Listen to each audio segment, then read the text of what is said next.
बहुत बीमार है डॉक्टर साहब। इसे यहाँ ले आओ, मैं देख लूंगा। नहीं डॉक्टर साहब, वो यहाँ नहीं आ सकती, वो बेहोश है।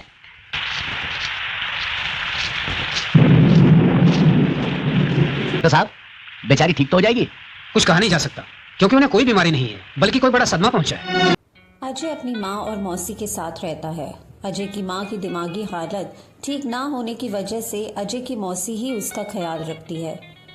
वह अपनी माँ से बहुत ज़्यादा प्यार करता है।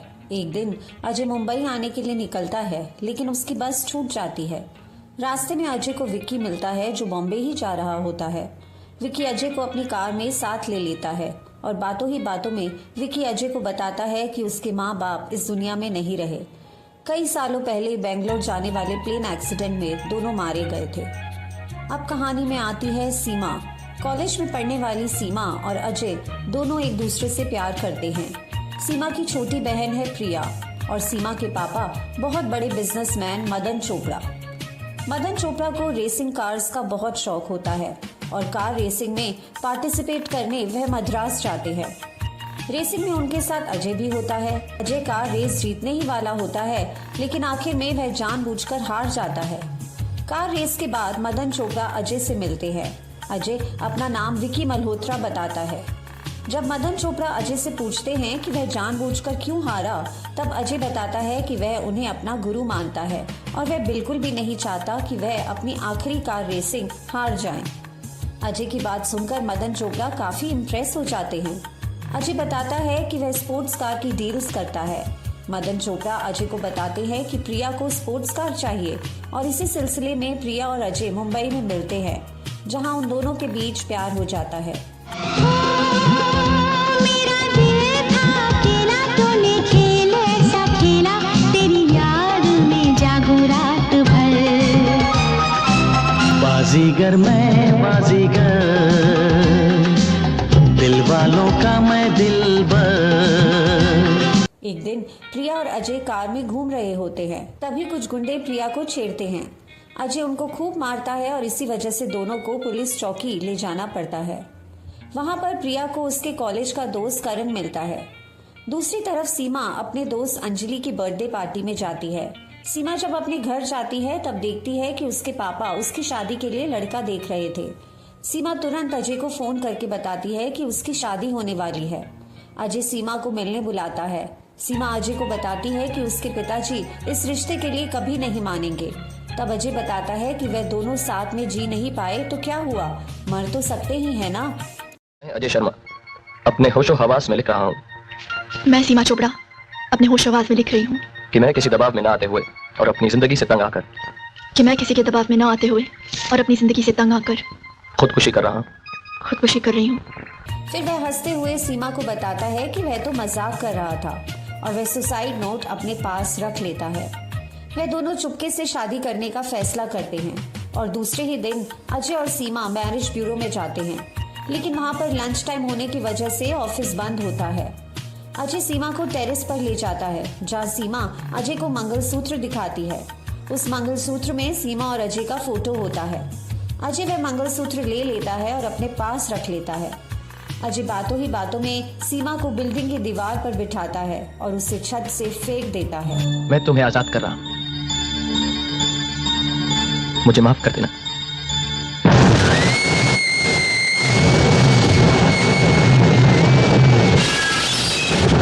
मैं तुम्हें आजाद कर रहा हूँ। प्रिया यह सदमा बर्दाश्त नहीं कर पाती। सब सोचते हैं कि सीमा के साथ क्या हुआ होगा और तभी सीमा का सुसाइड नोट उन्हें मिलता है, जिसमें साफ साफ लिखा होता है कि सीमा अपनी सुसाइड के लिए किसी को भी जिम्मेदार नहीं ठहराएगी। प्रिया को यह बात खटकती है। उसे पूरा विश्वास होता है कि उसकी बहन ने सुसाइड नहीं किया और तभी एक आदमी मंगलसूत्र का बिल लेकर उनके घर आता है। मंगलसूत्र का बिल देखकर प्रिया को शक होता है कि सीमा का जरूर खून हुआ है। वह ये बात अपने पिताजी को बताती है, लेकिन उसके पिताजी अपनी इज्जत बचाने के लिए यह सारी बात छुपाने के लिए कहते हैं। प्रिया अपने दोस्त इंस्पेक्टर करण की मदद लेती है और सीमा के दोस्त रवि से मिलती है। रवि सीमा को बताता है कि उसे गलतफहमी हुई थी कि सीमा उससे प्यार करती है। रवि ने अपनी दोस्त अंजलि के बर्थडे पार्टी में कुछ फोटोज लिए थे, जिसमें सीमा का प्रेमी भी था। रवि उस फोटो को लेने के लिए हॉस्टल में जाता है। प्रिया कार में नीचे ही होती है और तभी अजय आकर रवि का खून कर वह फोटो ले लेता है। काफी देर तक रवि के ना आने के बाद जब उसके कमरे में जाती है तब उसकी लाश लटक रही होती है। मरने से पहले अजय ने रवि से जबरदस्ती सुसाइड नोट लिखवाया था कि वह सीमा का प्रेमी है और कातिल है। यह सुसाइड नोट जब प्रिया को मिलता है तब करण प्रिया को बताता है कि अब शक की कोई गुंजाइश नहीं है, रवि ने ही सीमा को मारा है। दूसरी तरफ अजय मदन चोपड़ा का धीरे धीरे पूरा विश्वास जीत लेता है। मदन चोपड़ा को पता चल जाता है कि प्रिया और अजय एक दूसरे से प्यार करते हैं और तब वह उन दोनों की सगाई का ऐलान कर देते हैं। और आज से चोपड़ा एम्पायर की जिम्मेदारी को निभाने में मेरे बराबर के हिस्सेदार बन जाओ।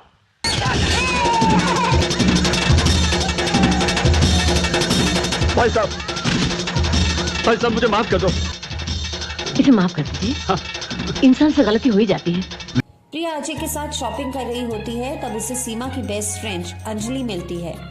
अंजलि अजय को देखकर बताती है कि उसका चेहरा जाना पहचाना सा लग रहा है। अजय उस बात पर खास ध्यान नहीं देता।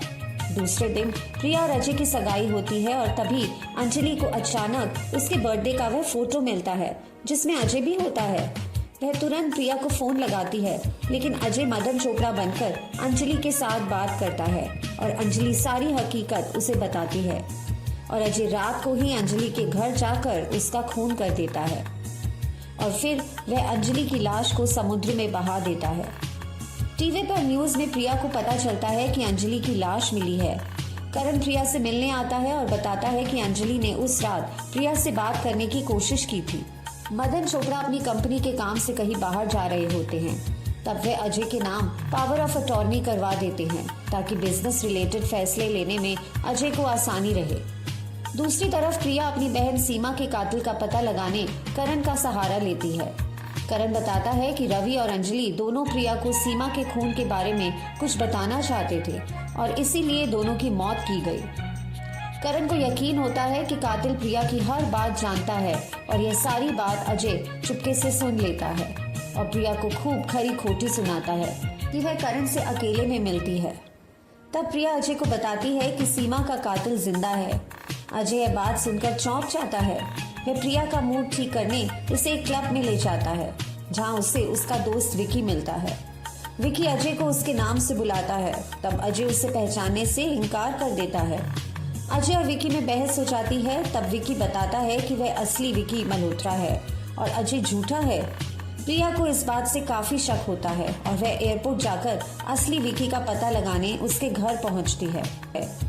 दूसरी तरफ अजय पावर ऑफ अटॉर्नी के दम पर चोपड़ा इंडस्ट्रीज को पूरी तरह से अपने नाम करवा लेता है।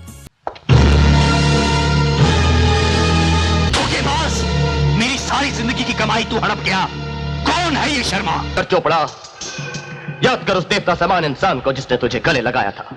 वनाथ शर्मा का बेटा अजय शर्मा। दूसरी तरफ प्रिया विकी से अजय का पता लेकर उसके घर पहुंचती है और तब उसे अपने बचपन का फोटो वहां दिखाई देता है। साथ में उसे अजय और सीमा की तस्वीर वाला मंगलसूत्र भी मिलता है। इतनी ही देर में अजय वहां आ जाता है। प्रिया अजय से अपनी बहन के खून के बारे में पूछती है। तब अजय प्रिया को पूरी कहानी बताता है कि मदन चोपड़ा अजय के पिताजी के वहां काम करते थे। चोरी करने की वजह से मदन को जेल हुई। जेल से छूटने के बाद वह वापस अजय के पापा के पास आए और उनसे अपनी बेटियों का वास्ता देकर वापस नौकरी पर रखने के लिए खूब हाथ जोड़े। अजय के माता पिता मान गए और मदन को माफ कर दिया। मदन चोपड़ा ने सारा बिजनेस अपने नाम कर लिया। अजय के मम्मी पापा, छोटी बहन, अजय सब रास्ते पर आ गए।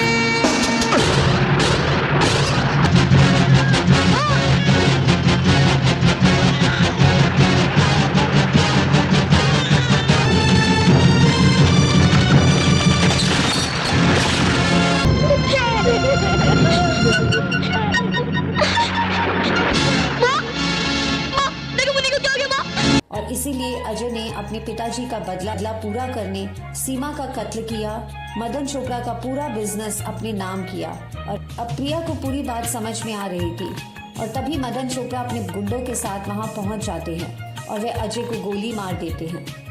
अपने बेटे को घायल देखकर अजय की मां को अतीत की सारी बात याद आ जाती है।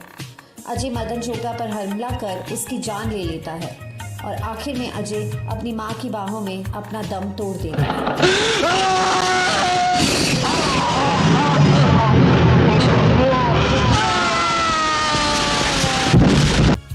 तो यही थी सुपर डुपर हिट मूवी बाजीगर की कहानी। आपको बाजीगर की कहानी कैसी लगी नीचे कमेंट्स में ज़रूर बताइए और इस चैनल को लाइक, शेयर और सब्सक्राइब ज़रूर कीजिएगा। धन्यवाद।